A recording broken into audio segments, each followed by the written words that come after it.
Hello everyone, welcome back to The Green Man. I'm very excited tonight to be attempting to rank the Killswitch Engage discography from my least favourite to my favourite. I'm actually going to exclude the very first album from the year 2000, the self-titled album from that year, partly because it shares some tracks which are actually on Alive or Just Breathing. It's also a pretty short album. I'm just going to put that one to one side. But if you'd like to share a list and you'd like to include that, obviously feel absolutely free to do that. So Killswitch Engage, a band which are often associated with those really kind of, perhaps even as the pioneers of the metalcore movement, if not the first ones of that movement.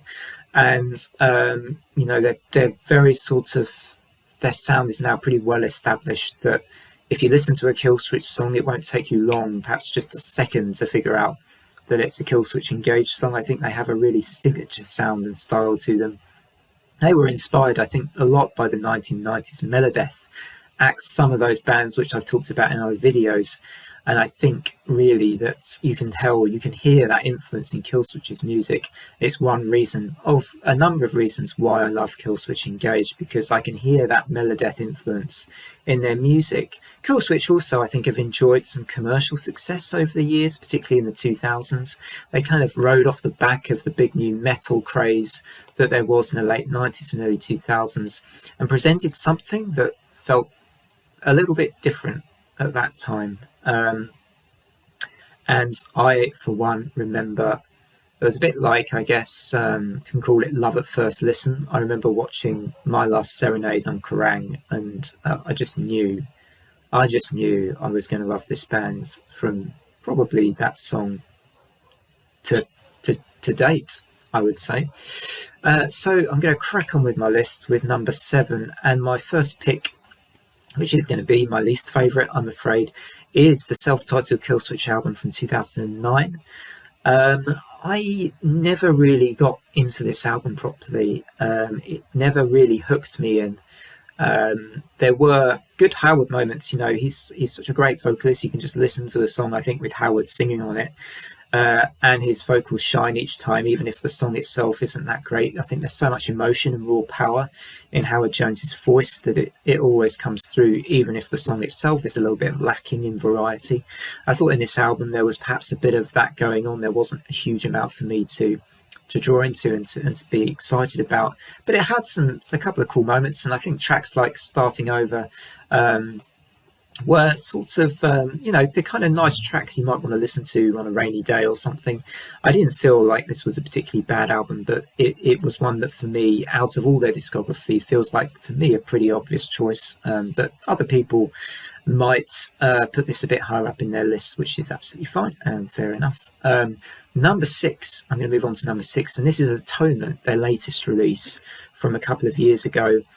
And this was pretty interesting album, actually. There were some great moments in this, and it really quite heavy, actually, heavier than, I think, Incarnate, which came before.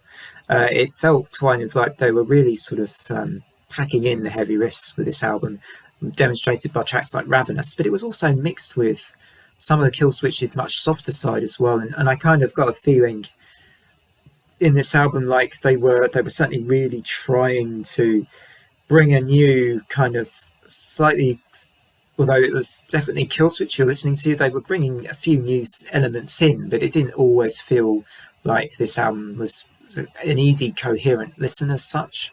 Well, not a difficult album to listen to, but it just didn't always feel particularly coherent to me. That's my reasoning. You may disagree again, but that's going to be my number 6 choice.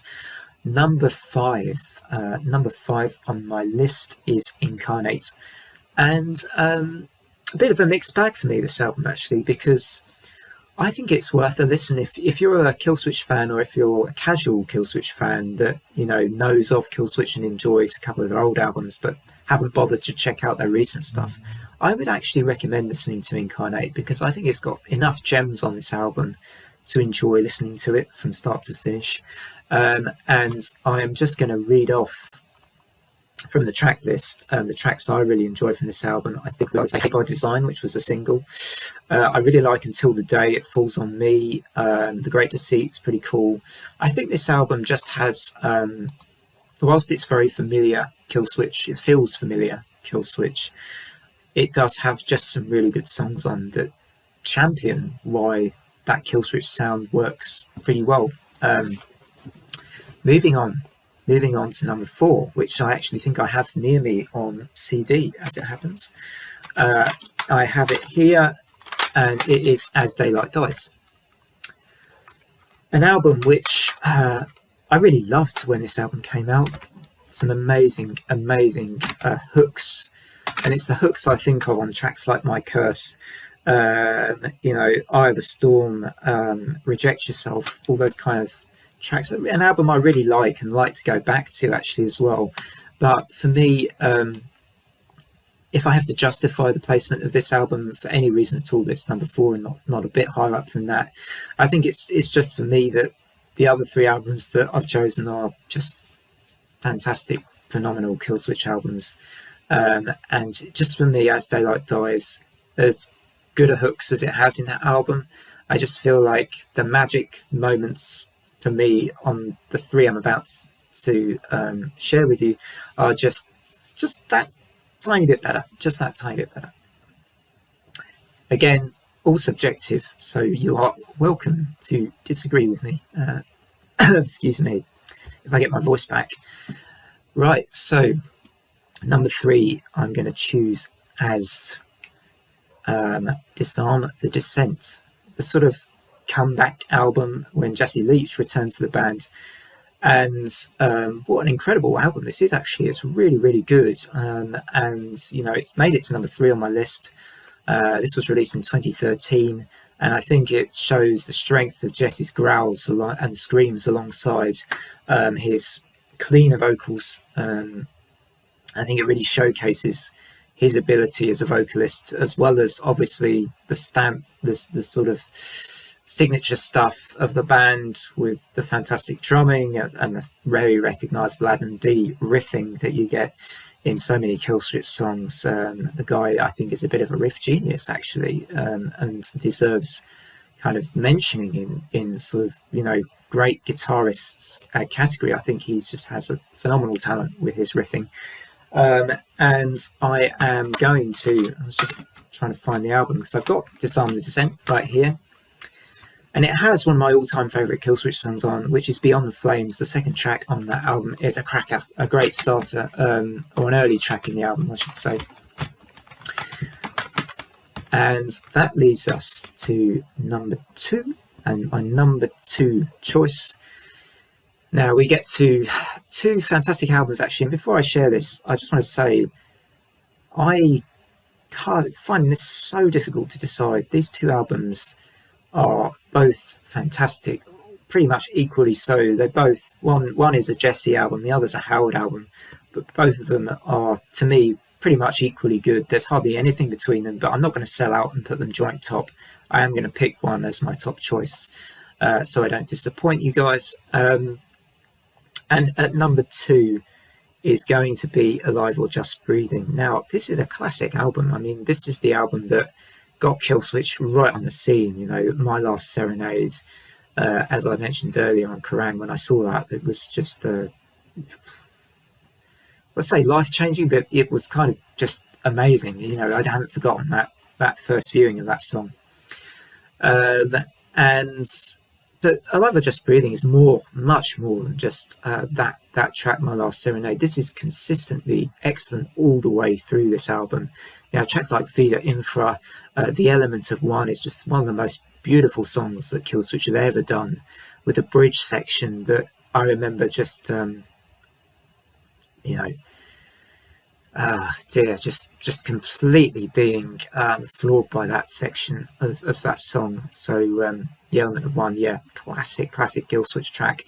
But this whole album all the way through is pretty consistent, and there's a reason why I put Killswitch on the map, because it's that damn good. That's why. The End of Heartache is my number 1 choice. Of course, it was the only one left, and this here, I think there is just something. If I had to say a reason why I put this above Alive or Just Breathing, and there aren't many reasons, to be honest, but if I had to say why, I think it would be there's just an emotional weight with The End of Heartache. Howard just shines. He's superb, I think.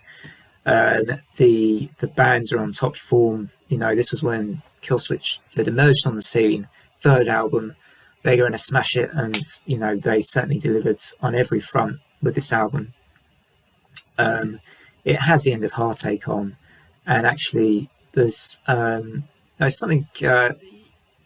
The track Rose of Sharon, which is possibly not just for me an all-time favourite Killswitch track, it's actually for me an all-time favourite metal track, period. And then maybe I'll share with you a little story. It's not all that exciting or interesting, but I was in a nightclub which played rock and metal music, and I used to go there every Friday at university. And of course, nightclubs that play rock and metal are pretty rare in themselves. Particularly these days, you hardly get them. You really have to search for them. And this particular place would play, quite a lot of new metal. But it that night that I was there, and I remember they played Rose of Sharon. I was just drinking a beer with my friends, and I just remember how that track. I just kind of wanted my friends to be quiet for a moment because I was just enjoying what I was hearing so much. It was just a fantastic, amazing track, which obviously carries a lot of significance and meaning to the band, and I think it carries a lot of significance to Howard. I've heard that it's because of the personal loss he experienced within his own family, and you can hear the pain in his singing, particularly towards the end with that repeating chorus line that he sings, "It won't be long, we'll meet again." I mean, just of all the songs I think I've heard from Killswitch, this one just packs a punch very hard.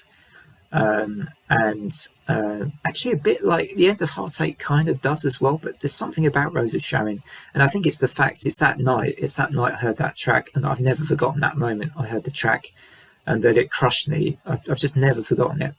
Never. And I never will. I think that Rose of Sharon will be with me, as long as I'm around. It's just a fantastic track.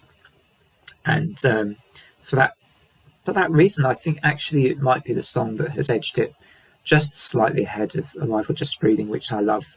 I would say pretty much equally, but, I had to pick one as a winner, I'm afraid.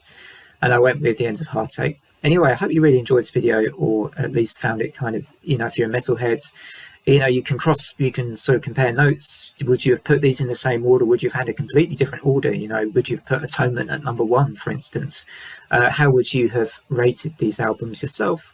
I'd be really interested to hear. You might persuade me perhaps a little bit one way or the other, but those were my choices. And I'll see you next time. Feel free to like and subscribe, but you don't have to if you don't want to. It's cool. See you next time.